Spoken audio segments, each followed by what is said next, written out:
Welcome back to J fresh কিচেনের পক্ষ থেকে আবারও হাজির হয়ে গেলাম চিকেন সিজলিং রেসিপি নিয়ে। তো চলুন শুরু করা যাক রেসিপিটি। ফার্স্টে আমি এখানে 4 ধরনের সবজি নিয়ে নিয়েছি: ক্যাপসিকাম, গাজর, পেঁপে এবং বরবটি। সেই সাথে কিউব করে কেটে নিয়েছি পেঁয়াজ। এখানে আমি মুরগির চেস্টের মাংস লম্বা লম্বা পিস করে কেটে নিয়েছি।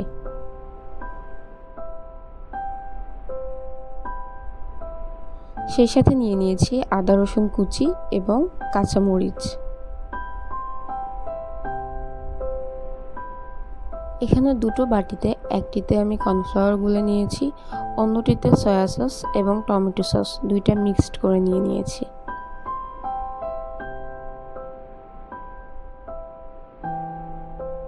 আলাদাভাবে নিয়েছি কর্নফ্লাওয়ার। সিজলিংয়ের জন্য এখানে আমি একটি ডিম ভালোভাবে ফেটে নিয়েছি। ফার্স্টে মুরগির মাংসের কিমাগুলোর মধ্যে আমি অ্যাড করে দিচ্ছি আদা রসুন বাটা। এরপর অ্যাড করে দেব লাল মরিচের গুঁড়া। এরপর অ্যাড করে দেব ধনিয়া গুঁড়া এবং সবশেষে অ্যাড করে দিচ্ছি আগে থেকে মিক্সড করে রাখা সয়া সস এবং টমেটো সস। এই কয়েকটা উপকরণ দেওয়া হয়ে গেলে আমি অ্যাড করে দেব বিট করে রাখা ডিম।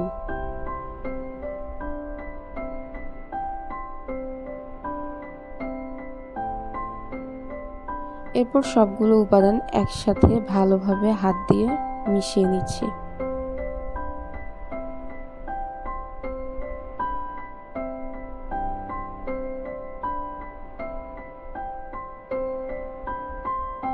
সবগুলো উপাদান ভালোভাবে মেশানোর পর সবশেষ অ্যাড করে দিচ্ছি কর্নফ্লাওয়ারগুলো ভালোভাবে অ্যাড করে দিয়ে হাতের সাহায্যে আবারও ভালোভাবে মেখে নিচ্ছি।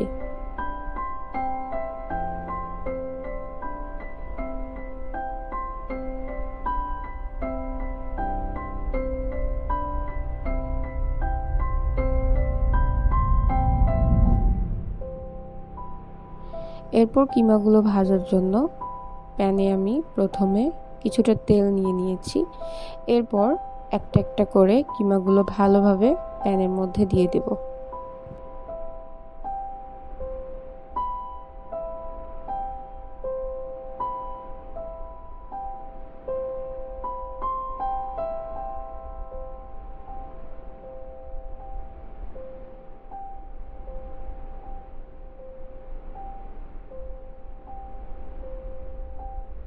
এভাবে সবগুলো মাংসের কিমা বাদামি রং না আসা পর্যন্ত ভালোভাবে ভেজে নিতে হবে।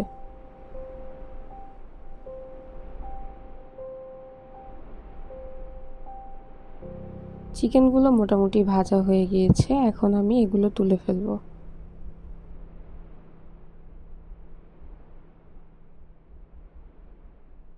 এরপর একই প্যানে আমি কিছুটা বাটার অ্যাড করে নিয়েছি।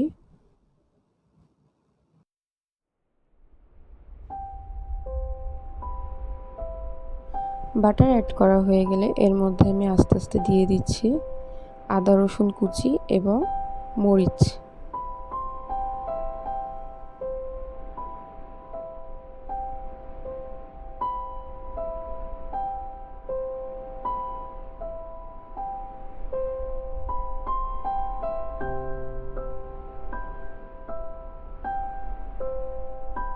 এরপর এর মধ্যে দিয়ে দিচ্ছি কেটে রাখা পেঁপে এবং সেই সাথে দিয়ে দেব গাজর, দিয়ে কিছুক্ষণ নেড়েচেড়ে নেব।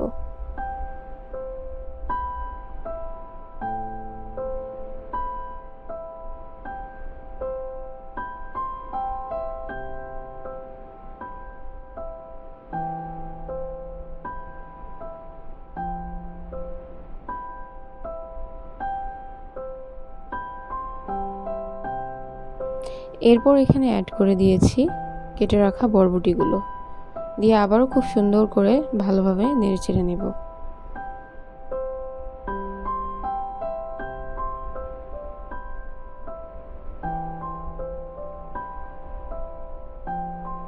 এরপর এর মধ্যে বাকি থাকা সবজিগুলো অ্যাড করে দেব।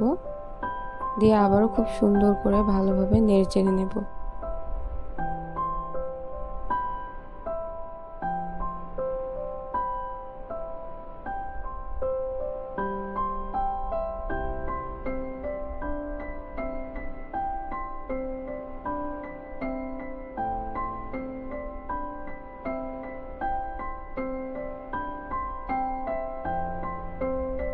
এরপর আগে থেকে রেডি করে রাখা চিকেনগুলো এর মধ্যে অ্যাড করে দেব।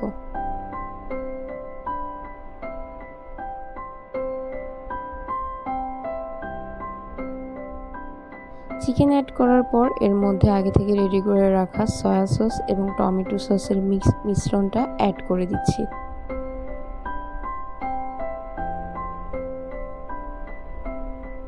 এই পুরো রান্নাটি আমি চুলায় মিডিয়াম টু হাই ফ্লেমে করে নিয়েছি।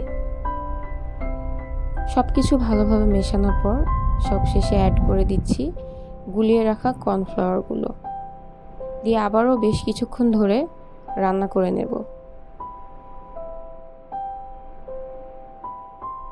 আমার রান্নাটি প্রায় শেষ। দেখতেই পাচ্ছেন কতটা সহজভাবে বাসায় তৈরি করে নিতে পারলাম রেস্টুরেন্টের থেকেও বেশি মজাদার চিকেন সিজলিং রেসিপি।